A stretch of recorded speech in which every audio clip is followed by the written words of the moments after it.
जो चैप्टर 4 है भारत में राष्ट्रवाद, इसका ऑब्जेक्टिव हम लोग देखने वाले हैं। तो चलिए देखते हैं। पहला क्वेश्चन जो है, वर्नाक्यूलर प्रेस एक्ट कब और किनके द्वारा पारित किया गया था। देखिए, वर्नाक्यूलर प्रेस एक्ट जो है 1878 में लॉर्ड लिटन के द्वारा जो है पारित किया गया था, जिसमें जो है भारतीय भाषा में छपने वाले पत्रिकाओं पे रोक लगा दिया गया था। और इससे बचने के लिए अमृत बाजार पत्रिका ने रातों रात अपनी भाषा चेंज करके इंग्लिश कर ली थी। चलिए दूसरा प्रश्न देखते हैं। आर्म्स एक्ट कब और किसके द्वारा लागू किया गया। तो देखिए, आर्म्स एक्ट जो है 1879 ईस्वी में लॉर्ड लिटन के द्वारा लागू किया गया, जिसमें जो है अस्त्र शस्त्र रखने पर भारतीयों पर प्रतिबंध लगा दिया गया। चलिए अगला प्रश्न देखते हैं। इल्बर्ट बिल कब पारित हुआ। तो देखिए, इल्बर्ट बिल जो है 1883 में पारित हुआ। चलिए अगला प्रश्न देखते हैं। कोलकाता कॉरपोरेशन एक्ट कब और किसके द्वारा पारित किया गया। तो देखिए, कोलकाता कॉरपोरेशन एक्ट जो है 1889 ईस्वी में लॉर्ड कर्जन के द्वारा पारित किया गया, और इसी के द्वारा जो है बंगाल विभाजन किया जाता है 1905 में।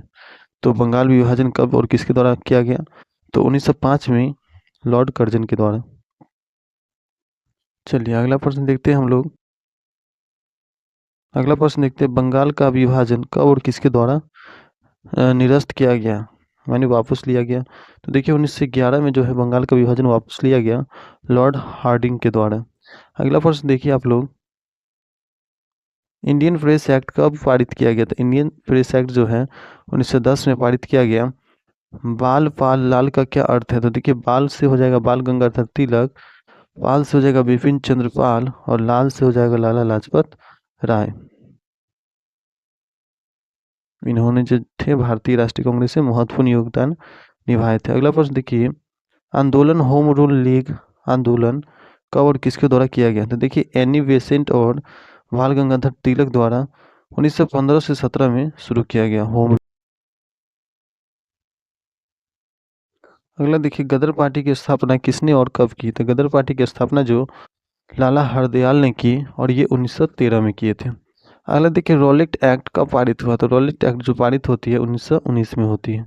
जलियांवाला बाग हत्याकांड कब हुआ। तो देखिए, जलियांवाला बाग हत्याकांड जो होता है 13 अप्रैल 1919 को होता है। अगला देखिए, लखनऊ समझौता कब हुआ। तो लखनऊ समझौता जो होता है 1916 में होता है।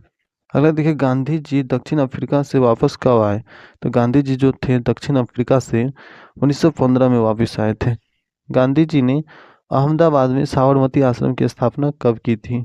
तो 1915 में ही साबरमती आश्रम की स्थापना की थी। अगला देखिए, जनरल जलियांवाला बाग में किसके कहने पर गोलियां बरसाई गई। तो जनरल ओ डायर के कहने से। अगला प्रश्न देखते हैं हम लोग। जलियांवाला बाग हत्याकांड के बाद रविन्द्रनाथ टैगोर ने कौन सी उपाधि वापस कर दी। तो नाइट की जो उपाधि थी रविन्द्रनाथ टैगोर ने जलियांवाला बाग हत्याकांड के विरोध।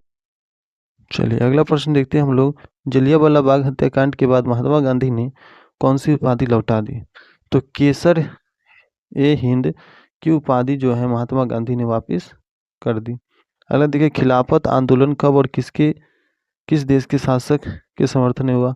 तो 1920 में हुआ, और ये जो हुआ तुर्की के समर्थक में। अगला देखिए, असहयोग आंदोलन का प्रस्ताव कांग्रेस ने किस वर्ष के अधिवेशन में हुआ। तो कोलकाता अधिवेशन में हुआ, और ये जो हुआ सितंबर 1920 में हुआ। चलिए अगला प्रश्न देखते हैं हम लोग। गांधी जी का प्रथम जन आंदोलन कौन था। तो गांधी जी का प्रथम जन आंदोलन सह असहयोग आंदोलन था। तो गांधी जी का प्रथम जन आंदोलन क्या था। तो असहयोग आंदोलन था, इसको ही बोला जाता है प्रथम जन आंदोलन था। अगला देखिए, गांधी जी ने अपना पहला सत्याग्रह कहाँ किया था। तो देखिए, सबसे पहले जो सत्याग्रह किए थे गांधी जी दक्षिण अफ्रीका में किए थे, ठीक है ना, रंगभेद के आधार पे। अगला देखिए, गांधी जी ने भारतीय सत्याग्रह का प्रयोग कहाँ किया। तो सबसे पहले यहाँ पे भारत में पश्चिम चंपारण में किए थे, जहाँ पे नील की खेती करवाई जाती थी किसानों पे। तो राजकुमार शुक्ल के बुलाने पे, इनके आग्रह पे गांधी जी जो है गए पश्चिम चंपारण। अगला देखते हैं, असहयोग आंदोलन की शुरुआत कब हुई थी। तो असहयोग आंदोलन की शुरुआत जो हुई थी 1921 में हुई थी। साइमन कमीशन भारत कब आया। तो साइमन कमीशन जो है 3 फरवरी 1928 को जो है मुंबई में यानी कि भारत में आया। अगला देखते हैं साइमन कमीशन का भारत में कैसे स्वागत किया गया था। काले झंडे के द्वारा स्वागत किया गया और साइमन गो बैक का नारा दिया गया। अगला देखते हैं भारत में पूर्ण स्वतंत्रता दिवस मनाने की घोषणा कब की गई। तो 26 जनवरी 1930 को ही लाहौर अधिवेशन में यह तय हो गया था कि भारत जो है अपना स्वतंत्रता दिवस 26। अगला देखते हैं गांधी जी ने वायसराय इरविन के बीच कितनी सूत्री मांगे रखी। तो 11 सूत्री मांग रखी। गांधी जी ने दांडी यात्रा की शुरुआत कब की थी। तो 12 मार्च 1930 को गांधी जी ने दांडी यात्रा की। अगला देखते हैं साबरमती आश्रम से गांधी जी ने कितने अनुयायियों के साथ दांडी यात्रा की शुरुआत की थी। तो अपने 78 अनुयायियों के साथ गांधी जी ने यात्रा की शुरुआत की थी। गांधी जी दांडी कब पहुंचे। तो 5 अप्रैल को गांधी जी दांडी पहुंचे। चलिए अगला प्रश्न देखते हैं हम लोग। गांधी जी ने नमक कानून को भंग किया। तो 6 अप्रैल को भंग किया। किसने सीमांत गांधी के नाम से जाना जाता है, यानी कि किसे। तो खान अब्दुल गफ्फर खान को सीमांत गांधी के नाम से जाना जाता है। चलिए उसके बाद देखते हैं दिल्ली समझौता कब और किसके बीच हुआ। तो दिल्ली समझौता जो होती है 5 मार्च 1931 को होती है। गांधी और इरविन के बीच होती है। चंपारण सत्याग्रह कब हुआ। तो ये जो हुआ था 1917 में हुआ था। गांधी जी ने चंपारण आने के लिए आग्रह किससे किया था। गांधी जी को। तो राजकुमार शुक्ल ने आग्रह किया था। अगला देखते हैं 3 कटिया पद्धति किससे संबंधित है। तो ये जो थी किसानों से। चलिए अगला प्रश्न देखते हैं हम लोग।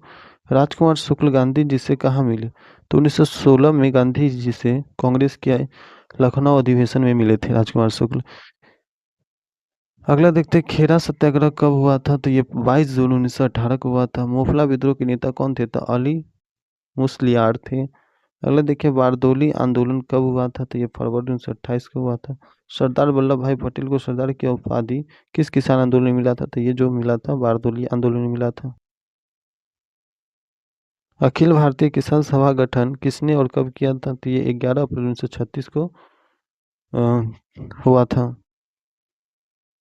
अगला देखते हैं all India trade union Congress की स्थापना कब हुई थी। तो ये 31 अक्टूबर 1920 को हुई थी। फिर देखिए रंपा विद्रोह जो हुआ था कब हुआ था। तो ये 1916 में हुआ था। छापामार युद्ध किसके नेतृत्व में हुआ था। अगला देखते हैं पौंड विद्रोह कब हुआ था। तो ये 1914 में हुआ था। भारतीय राष्ट्रीय कांग्रेस की स्थापना कब और किसने की थी। तो भारतीय राष्ट्रीय कांग्रेस की स्थापना जो होती है 1885 में होती है। केवी हेडगेवार ने किया था। अगला देखते हैं भारतीय राष्ट्रीय कांग्रेस के प्रथम अध्यक्ष जो थे WC बनर्जी थे। वेमेश चंद्र बनर्जी थे। अगला प्रश्न देखिए आप लोग। भारतीय राष्ट्रीय कांग्रेस के प्रथम महिला अध्यक्ष कौन थी। तो डॉक्टर एनी बेसेंट थी। भारतीय राष्ट्रीय कांग्रेस के प्रथम भारतीय महिला अध्यक्ष कौन है। तो सरोजनी नायडू है। फिर देखिए भारतीय कम्युनिस्ट पार्टी की स्थापना कब और किसने की थी। तो ये 1920 में की थी। अखिल भारतीय मजदूर किसान पार्टी कब बनी थी। तो ये 1928 में बनी थी। फॉरवर्ड ब्लॉक की स्थापना किसने की थी। सुभाष चंद्र बोस ने की।